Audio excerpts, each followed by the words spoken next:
And welcome to Phenomenal STEMist, you guys. We'll give you guys a couple of minutes to come in. I'm so excited about this interview. So excited about this interview that I have with Dr. Alexander Evans. Do me a favor, get on into Phenomenal STEMist.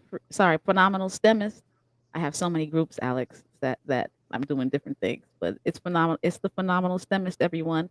Before I get started, I do want to remind you guys it is important that you prepare your children in STEM.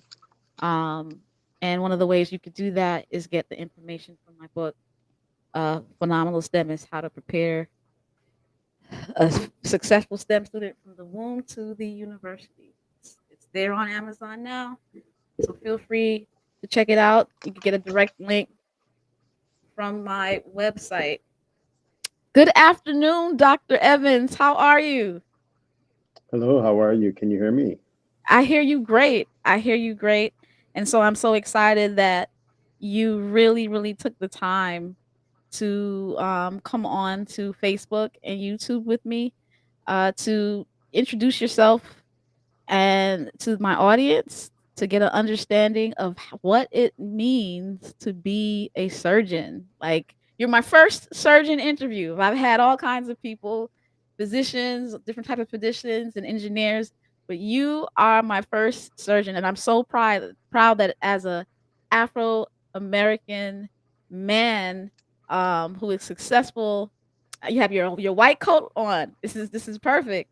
You're ready to really Yeah, talk to me about how young people can become whatever they desire, and in your case, how you became a surgeon. So we're gonna get right into it, and I'm going to ask you the first question, which is, hmm when did you fall in love with your discipline? I'm going to talk about what he does shortly, but before I talk about it, I do want you to tell me, when you fell in love with your discipline. well, I mean, that's a little bit of a hard question Okay. because I've always had a very high interest in medicine in health in general.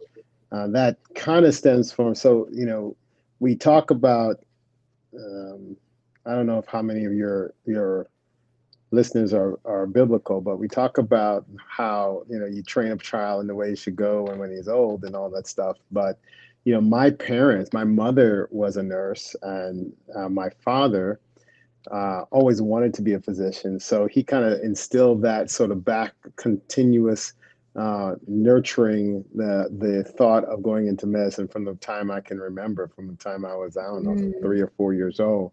So when you get older and you like certain things, it always came back to, but how can I do this in medicine? So I always had this inclination and drive towards medicine, and because of that is it's very serious as far as raising children.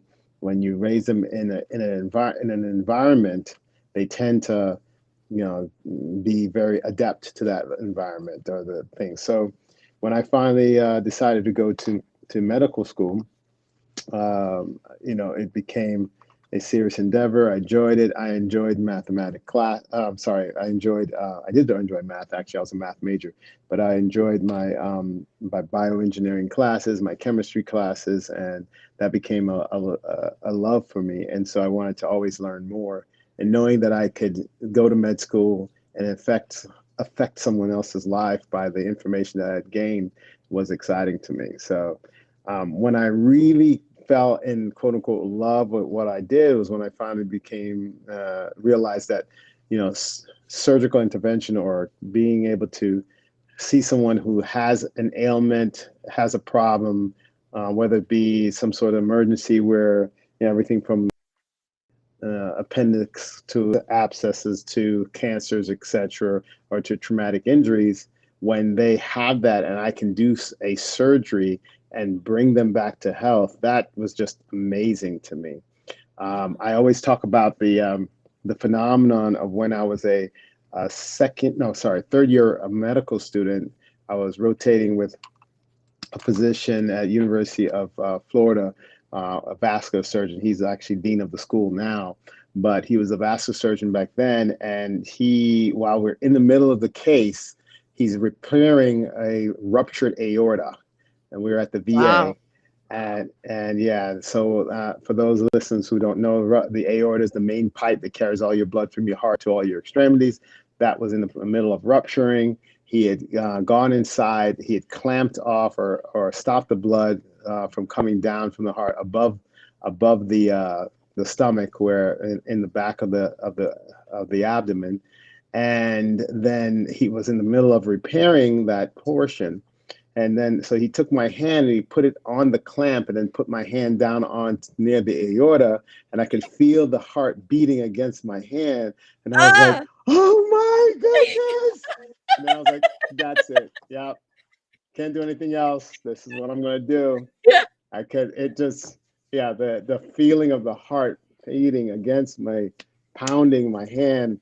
And then he said, now, if you move that clamp, that patient's gonna die. I was like, I'm gonna remove my hand right now.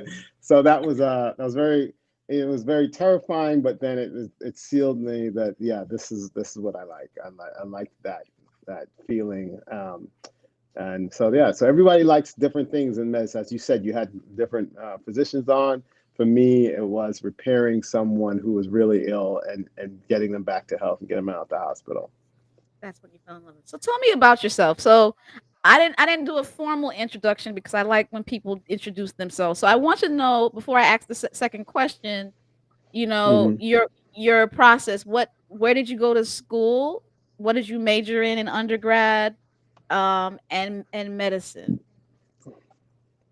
Well, I graduated from high school down in South Florida, Nova High. I was a math major, actually, was doing aeronautical engineering initially. But I went to Oakwood University, that's in Woo-hoo. Huntsville, Alabama, majored in math. And as I told you, my parents sort of nudged me in the direction of medicine. So after I finished there, I ended up going to medical school. I went to University of Florida, which is here in Florida, obviously in Gainesville area. Um, so I'm a Gator. After that, I went to I went I'm to not a gator, but I know the Chicago. You know the yeah, yes. yeah, So anyway, yeah. went to Chicago, where I trained at University Illinois at Chicago.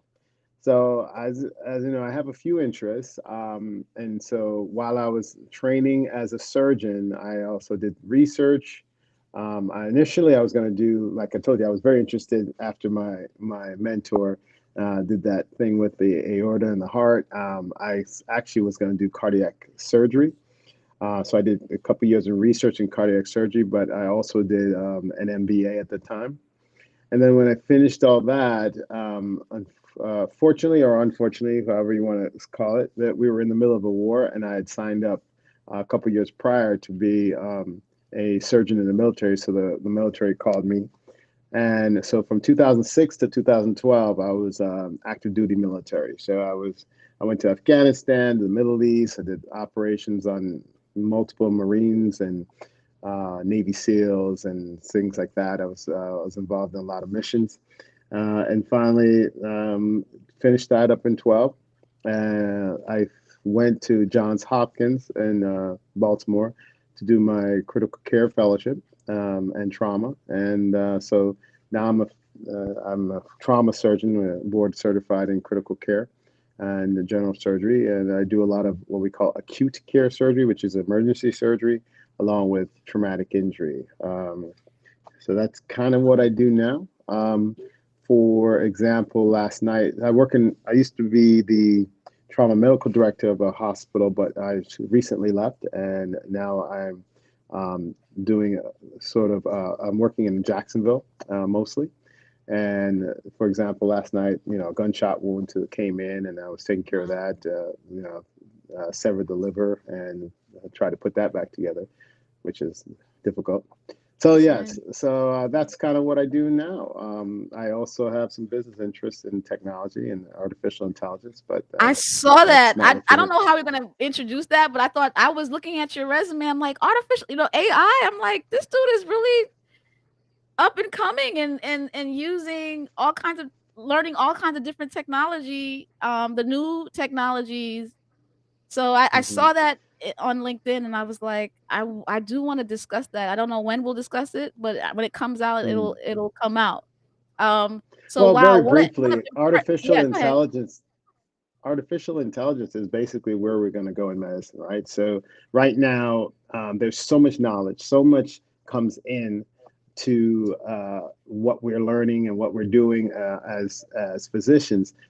Any physician at any point in time can't know everything. Even the smartest physician at Harvard or so forth can't know everything at every instance. The other aspect is that genetic information, along with the patient's comorbidity and current health, has to take into account for when you treat someone. So when someone comes into the door and they may need, either surgery, or my real interest is traumatic brain injury.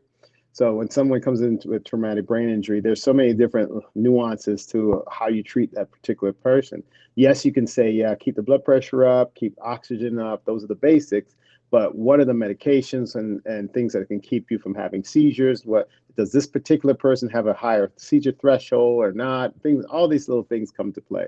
Lots Well, of what we want to information. do, exactly. So what I want to do is have a computer take the personal information of the patient, i.e., where they are currently in their health, the incidence of what is going on, let's say at the accident. So what happened, the first CT scans of how much bleeding is going on in the brain, the consciousness of the patient, whether they seized, etc.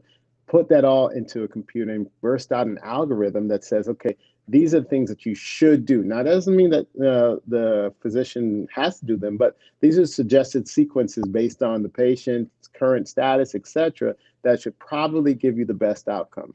That's what artificial intelligence is. So just like right now on your cell phone, you start typing, it tries to finish the words for you or even finish the sentence.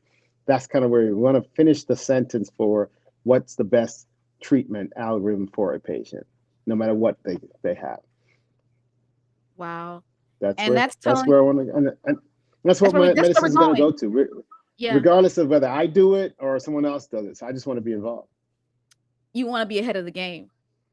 You want to be ahead of Yeah, the curve. yeah. That's what it sounds like. You sound like a guy, like I the just, way wa- I'm I listening to you. just I'm want to watching ride the your wave. resume. Yeah, I'm watching your resume. You look like you have a visionary mindset as to what the future will be. Let me jump in now so that by the time when it comes with with with a wave, as you say, you'll be ready for it.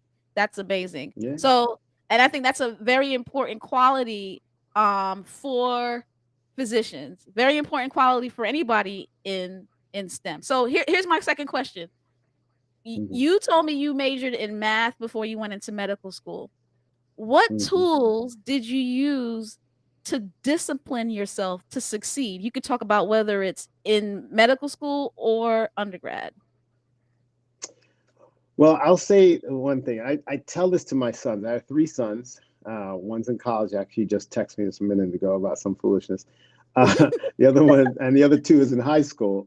And I tell them all the time, when we're coming up, a lot of times people try to push you or tell you this is what you need to do. And if you don't love something, if you don't have at least an interest in something, it's hard to really excel. um, Mhm. and and excelling at anything starts with having the type of support and so forth. But when you don't have the type of support, you really need to try to really adhere to something that you like. At the end of the day, I have three sons, like I said, and they vary in significant ways. One's very studious, one's sort of studious, and one likes to just have fun. And I even the one that says they want to have fun, I'm saying, listen, just figure out what you like having fun do and do. So going back to that, I actually found it an interest when I was in high school in math. I like, wow, this is really cool. And so I studied it because I liked it, and I read a little more because I liked it, and just because. My oldest, he has an interest in robotics. he doesn't have an interest in history, and he doesn't have an interest in a lot of the other accoutrements behind it. But he's an engineering major, and so he has to do all these other tests. But he does all those other classes and tries to do well in them only because his real interest is, in order to get to his real interest, he has to accomplish those goals. So like he ever since high school, actually ever since middle school, he'll look at YouTube videos on robots and how to build hands and arms and stuff like that. And he's been doing that. He's been in robotics since the sixth grade. And so there, that's what I mean. Is like if you find your niche, just grab onto it, and then once you start really and delving into that, then everything else comes a little bit easier. Not easy, but a little bit easier, because at least you feel like, okay, I need to get to this to get to my goal, and it allows you to Right. study a little harder. Right, right. So you find your niche and love it, like what you wanna do it, and then that's how I was too. It's like, matter of fact, I used those other classes to boost my GPA so that I could become Mm, you right, know, in that case, the scientist. So that was a motivating factor for me to do well in other hmm, classes because I need to get that high GPA to be competitive right, in the one thing that I really, really wanna do. So use that as a motivator. Okay, so you use your niche as a motivator for other things to discipline yourself. I love that. yes. My mom asked, "How old were you when you first discovered you were headed to medicine?" It sounds like when I asked that question first, kind of, and it seems like he was always he was guided into medicine by his parents, and then it was Hmm. when he was actually mentored by someone. Were you in medical school at the time? You said it's your mentor, right? The Or you go so ahead. when When you touch the I was heart. doing I was in medical school Yeah. at the time. So you know you go 4 years of med school. The two Mhm. are the book times, and then the third year you do your rotation. So I was on the third year of vascular surgery rotation, and that's the year where you are supposed to figure out what you want to do when in medicine. So you're going to apply for residency the following year. So I was already in medicine, and I wanted to figure out, okay, well, what do I like? And I had rotated Specialized. through a few things and didn't really like them much. I didn't like medicine. I thought I was going to like internal medicine, but didn't like that. And then radiology was piquing my interest, but I liked communicating with patients and talking with them a little more. So I started going online, and actually surgery was the last thing I liked, only because for me at that time I thought it would take so much more time to train because it was 5 to 7 years. And I was like, oh my gosh, am I going to do 5 to 7 years more before I, get a first paycheck? So a real paycheck. So it was hard for me to make that decision, but it was literally the only thing I liked. Mm. Wow, So, love that. So and you if went you, with what you love. You went with what you love. Yeah, go ahead. exactly, if you start putting things together, I mean, surgeons are generally more mathematically involved. There's a lot of sometimes calculations that we do a lot of algorithms, and then yeah, just the amount of study. I told you I liked the chemistries and so forth. So we do a little bit of that, especially with in critical care. There's a lot of that. So there's a smattering of a lot of things that I like within the realm. Okay, okay, okay. So, what were your challenges in school? So you used the fact that you loved it as a discipline. Did you have challenge in school, Mhm. and what were they? Challenges, yes, absolutely. Everyone has challenges. Well, I mean, I had the regular challenges that any teenager slash young 20s year old has. Is you're always distracted by wanting to enjoy life, having fun, and so forth. So, the challenges are whether I can say this: the best thing to do when you're going through is to surround yourself with people, i.e., friends who either have the same goals or at least have very high aspirations, because that way, even though you're having fun or doing things, at the end of the day, they all come back to say, okay, let's get this done, or let's get this studying done, or whatever, and it helps you out a lot. But I mean, my challenges, I didn't have many challenges from a scholastic standpoint. Um, I was a little shocked when so I'll tell you about some of my failures. So you have three three parts of the USMLE exam to become licensed, and I did the first two, and I'm like, yeah, fine. So I kind of blew up the third and didn't study very well, and I failed it, and so I had Wow. to do it again. And so just that was very humbling because I was about to say that I didn't have that many challenges as I was coming through college because things came a little easier for me. But so I had a study habit of this is how I did it. I had a study habit of I would actually study from anywhere from 2 a.m. to 5 a.m. or 1 a.m. to 5 a.m. Then so I'd sleep from 9 to 1 or 10 to 1, wake up, study in the middle of the night, and then go back to sleep and then go to class. And so for my friends around me, they'd be like, "When do you study? Because we never see you study. We see you hanging out." And I'm like, "Yeah, I study in the middle of the night," but no one really believed it. But Mm. obviously I did well. So that was my thing. So I never really had a challenge that was too crippling when it came to scholastics. But I got a little bit of a attention boost, attention waker upper when I was like, "Oh wow." When you So blew off yeah, the third one, it's like you were yeah, doing well yeah, in the beginning, and oh, this is gonna be yeah, great, and yeah, then it's gonna be fine. No, it wasn't fine. No, so I'm learning respect never the stop. knowledge. Respect the knowledge, study Respect all the the knowledge. time, and Exactly. and let people know, even if they don't believe you, that you do study. See, a common mistake is to believe that things come easy because you don't study. You studied. Right. You went to I bed did study. early. That's something I learned from my Mm-hmm. grandmother. Go to bed early, wake up early in the Mm, morning and study in the morning. I tell my students all the time, don't study at night. You're tired, especially after 10 o'clock. You're really, really tired. Go to mm. sleep and get that early 3 o'clock in the morning type study. Yeah. And that's what you were Yeah. doing. But they didn't see you Yeah. And doing it, there's so they no, thought you weren't, yeah. Yeah. but you One of were the things I studying. will say, so it's one of the things that I don't know. I always say that I probably would have been diagnosed with ADHD or something because they just didn't diagnose it much back then. But Yeah. one of the things that I am very much distracted by many things. So at 1, 2, 3, 4 o'clock in the morning, there's Everybody nothing sleep. going on. Yep. Everybody see, I can't, especially, I'm sorry, but I mean, I'm dating myself, but especially back in 91, 92, 93, there's nothing, there's no cell phone, there's no text, there's no There's no Instagram, there's no TV. Facebook, there's not, yeah, there wasn't even TV. They were like, Like, there wasn't a TV on Oakwood's campus until my senior year. They got a big screen TV. I think I was at Wade Hall, and it was, like, my senior or wow, junior year in college, and I didn't have a TV in my room until, like, my junior year in college, so, like, I eliminated, and that's one thing I think Dr. David Josie said.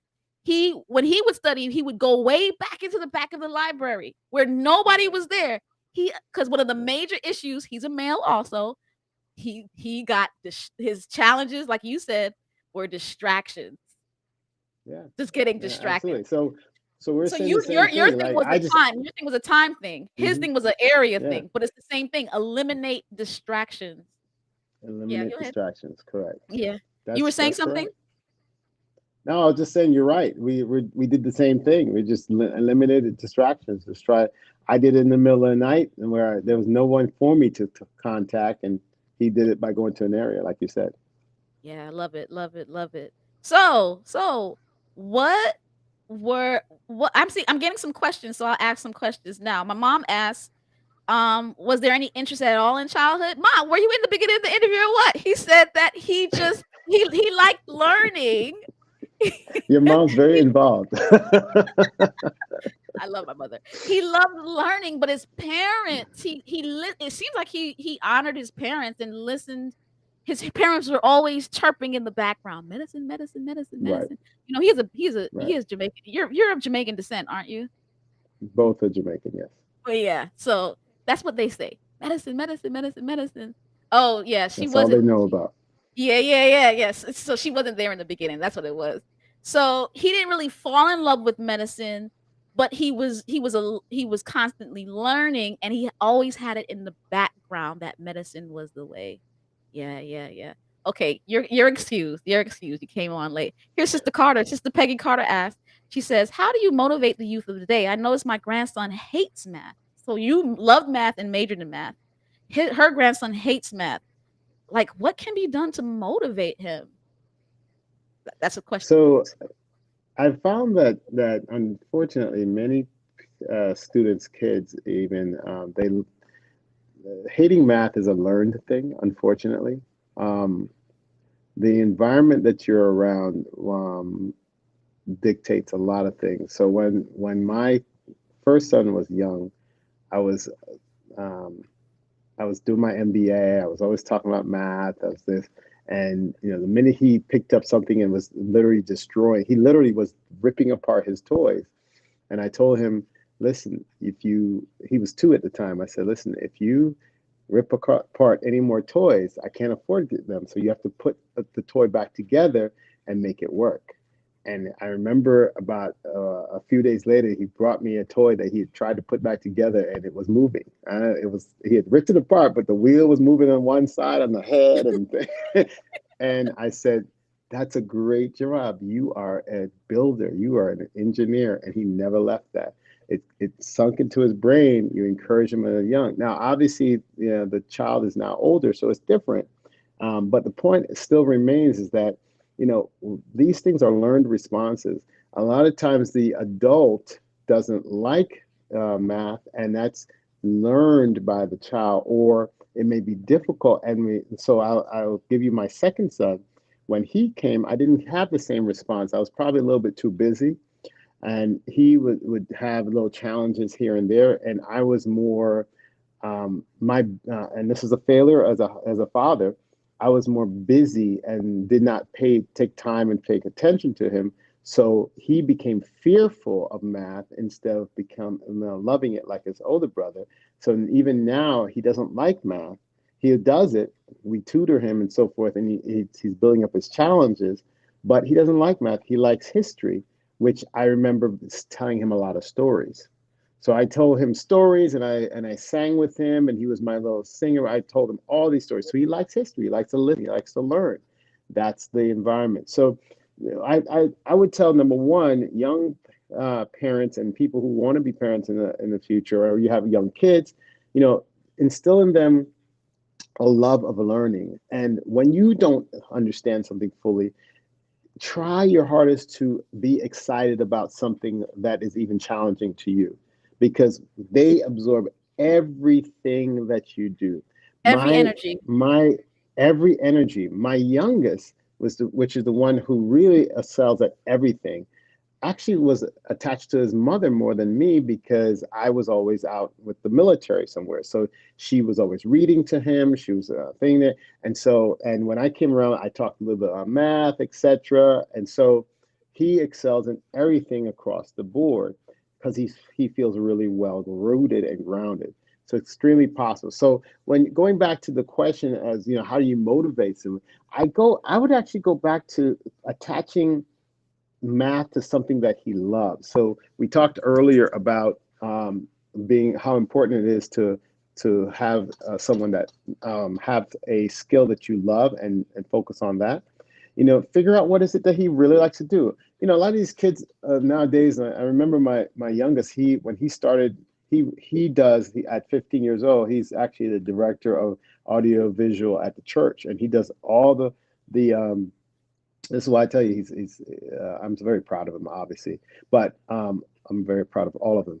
But he does a lot of the audiovisual for the church all the cameras, etc., lighting, etc. And one of the things that I was always sort of pushing is, okay, so you like that, so maybe you could do audiovisual engineering. So whatever you attach to, he's not going to do that. But my point is, whatever he likes, and attach that to math, because I'd say, okay, well, that may take a little bit of math. So let's see what you can do with math and how that goes. And get them, once they're excited about one thing, attaching the math to it won't be that hard, even if it's singing, art, whatever it may be. I mean, just focus on let him excel in what he loves, and then everything else will come. Yeah, for sure. I feel everybody loves money. So I attach the reason why I do phenomenal, one of the main reasons why I do phenomenal financial freedom is I attach math to money. I teach algebra, I teach percentages, I teach math in the context of making, you know, compound interest, making money. Everybody loves money, unfortunately. Mm, Yeah, not hmm. unfortunately, Yeah. but like that's a lot. The principles of math, most of my principle of math being taught is through my finance Mm, seminar or podcast. So I totally agree with you, and I also say number 2, um, I don't wanna hear anybody who is around children to tell them that they are not good in math. What you said is so right. pivotal, especially because there's so many people, especially people of color, there are not that many mathematicians of color. So they're not seeing a lot of Mm, end games. One of the main reasons why I have this right. show is so that they can see end games like yourself, but they don't see it. And the people who they associate with math don't look like them. And then the very few people that they associate with, their mentors, their loved ones, their parents, their coaches, their I don't care. I have seminars at high schools, and I say, if you are somebody's coach, I don't want you to tell any kid that you suck at math, because truth be told, I've never heard a man say I suck at basketball. Never, never. Like you can play ball. He's like, I'm alright. Now throwing bricks. They're throwing bricks. But they're talking about I'm alright. No, you're not. You really suck. But you would never hear them say that. You would never hear them say Right. that. So Right. if Right. you wouldn't tell a young boy that you're bad at basketball, don't tell them, even if it's true. Even if it's true that you're bad at basketball, you never would say that you're bad at basketball. So even if it's true that you're so-called bad at math, don't tell any boy or girl that you're bad at math, because they'll Yeah. And learn I'll it go one. and they'll associate Yes. themselves with you. So if you're bad Right. at math and I don't Then see I must anybody be. that's good at math that looks like me, that means I'm naturally gonna be bad at math. Go ahead, Alex. No, I was completely agreeing with you. I was going to say that, going one step further, by you saying that, like you mentioned, you wouldn't say you're stuck at basketball. These same people that, and I've seen this, I have friends who, and people I know who have their own businesses. They run bakeries, they have their lawn services. And I'm not talking about small mom and pop things, have 12, 15 trucks running things. Drugs. I know a guy that has a trucking company that has 12 trucks doing well, way more than a lot of doctors I know. Let's put it that out there. But my point is, and used to say stuff like, "Oh man, math was so tough." I'm like, dude, it can't be that tough because you're making money. So you're Right. calculating your money right. So don't Right. say that ever again. Like you're good at math. You are. Somebody told you weren't, and that's Mhm. why you recite that. But you're good at math. And you need to tell every kid and your children, everybody needs to know you're good at math. Because what his kid says is, Dad says he's bad at math, but he's well off. And thankfully, he does well, and the kid will do well just because he has that emblem of a Work business and a ethic. good business. He'll learn how to do the business. But I don't want the kid to say he sucks at math because Right. you have to be good at math to do to run a good successful business. It's elementary. So I just wanted to back up what you said 100%. Yeah, yeah. Thanks so much. Thanks so much. What are your challenges now? What are your Challenges challenges now. now? So my challenges now are actually more career wise. I'm just trying to shift to do more, as we were talking about earlier, artificial intelligence, and trying to see how I can break into that realm when it comes to medicine.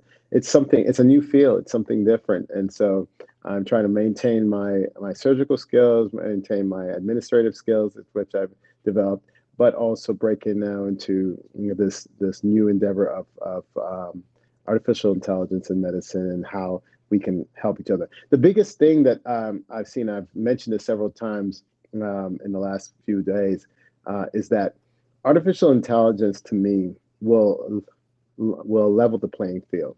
In other words, a person comes into the hospital, a person comes into the emergency room. We see this disparity right now all across the country. It was very much vivid and exposed in COVID-19 when, African Americans or Hispanics would get treated differently because they're of their color or whatever, or they just were despondent, or you think, oh, this is studied all the time in obstetrics and gynecology. Oh, that woman, oh, she's just crying in pain. She's really fine, but the Anglo-Saxon woman, oh no, she's in. We need to Really figure out in what's pain. wrong. Why she's in pain. So then that's why there's a higher birth defect or birth death rate for African Americans than in the other nationalities, and that's because we're ignored. Well, when you have a computer that takes into account everything and then spits out an algorithm said this is the way you should be treating this particular patient, it's hard to ignore that. At the end of the day, yeah, it is up to the physician, but when one physician or a group of physicians or an area in the country treats people differently and does not adhere to an algorithm that has been suggested, and another part of the country does extremely well, you're gonna start to get in trouble. And so that's why at the end of the day, my true belief is within 10, 20 years, when we start using these algorithms, all people are going to be truly treated equally. And that's the main goal. So that's my Wow. biggest challenge So is getting there. so learning it, going and delving into it and getting into a new, brand new Hmm. field. Hmm. Getting Okay. traction and getting people to listen to me. Really, yeah, to be attached to a university like yourself and do some research and start publishing and do like that. That's my next challenge. Okay. Okay. Okay. Okay. So Burdette says one of her twins said college is not for him. Trade school is for him. And I respect. Don't Go ahead. respect it, love it. Don't respect it, but love it. That's absolute. College is not so. Okay, remember, people. I think people forget. I mean, I know that we, as African Americans, have been sort of like keyed into this whole. You gotta go to college. You gotta go to college. You gotta go to college. But before we were allowed to go to college, guess what we did back 50, 70, 80 years ago? We had our own industries. Everyone was trades. They learned from their fathers, learned from their mentors how to do things and became great. I know of several plumbers that make more money than doctors, okay? And many who did construction straight out of high school who are doing extremely well. Yeah, you can major in construction and so forth. But after you start majoring and doing all these things, you expand your business that large. Then yeah, if you want to pick up a degree just to know the information that people are talking about while you're in the room, sure. But what I'm saying is, allow someone to really, yeah. If the college is not for them, don't let them waste time regretting or being there and not really feeling fulfilled. Let them go out and try to align themselves with an expert, because that's what you need, is an expert in the trade. Learn the trade, whether it be air conditioning and refrigerating, plumbing, whatever it may be, welding. I mean, welders right now are coming out making more than nurses in some cases. Well, the regular nurses, not the COVID being paid for COVID. But my point is, that Yeah. COVID pay is crazy. Whoa, But my boy. point is, it's really a good thing to allow someone to come into their own. And one of the things I love my parents to death, and yeah, they had that medicine thing, but allowing your child to grow into what God really wanted them to be is very important. And they can always attach any quote unquote degree if they want to later on. But being successful is not determined by your parents. It should be determined by the child, but with how they deem success. Amen. Amen. What I take from you is have if trade school is not, I mean, if college is not for him and trade school is, what the trade does he want to do, and find a mentor Exactly. and have him work side by side with somebody Hmm. who is doing trades. Yeah. So Do that so thing. So, cultivate it to see if hmm, it's really real, because trade school is school. And so if he's motivated, he still has to go to school exactly. and do something. So is it that you just don't want to do something and you're just using that as an excuse to do something else? Put him with somebody with a trade and have him start working and see if it's really, really what he wants to do. And if it, and you'll see, he'll reveal that to you. So good for him. Good for him. I Um, Go ahead. lastly, I wanted to say that sometimes we as individuals, we just don't listen to our children, or we don't listen to the people. We have to listen. Listening is important. I know we have our own mindset. Listening is really important. For sure. For sure. Last question. What's your favorite part of your career? What's the favorite part? What do you like the most? Well, I mean, I still love surgery. I'm Mm. not gonna lie about that. And so now with this added benefit of artificial intelligence, that's really exciting me right now. So between operating every day and or when I can and learning more about that, it's extremely exciting.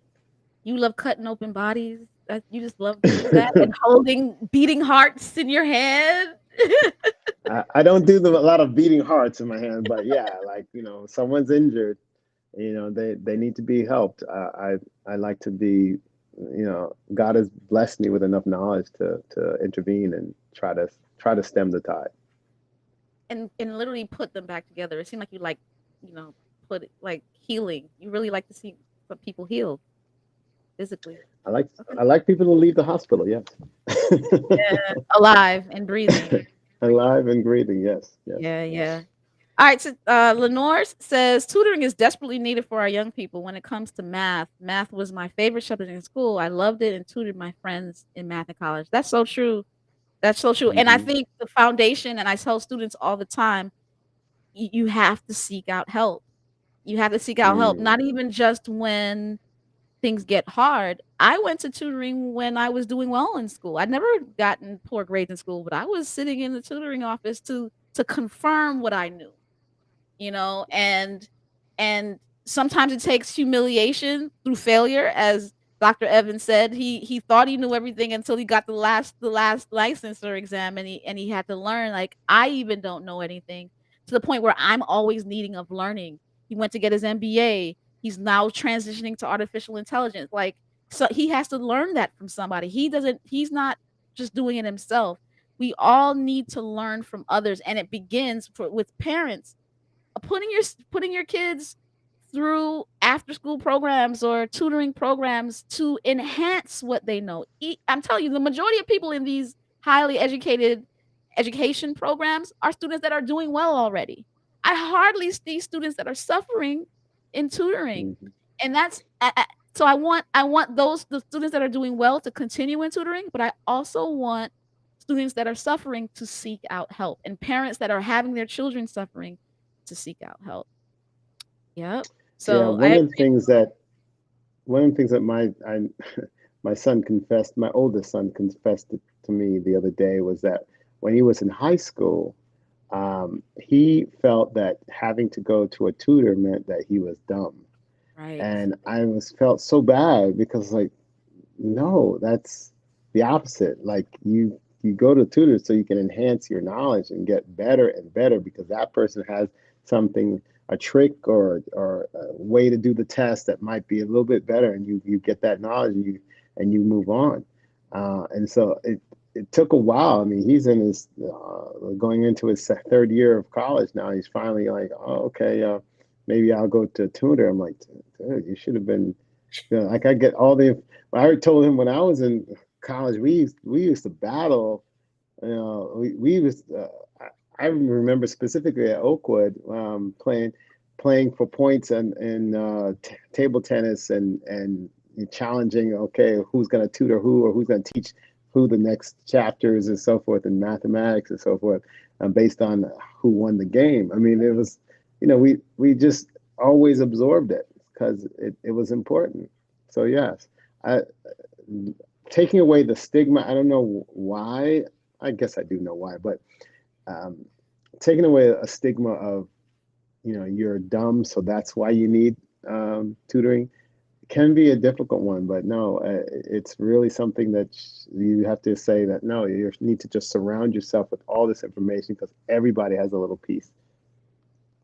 We can learn from everybody. We have to learn from each other. And that's a powerful statement.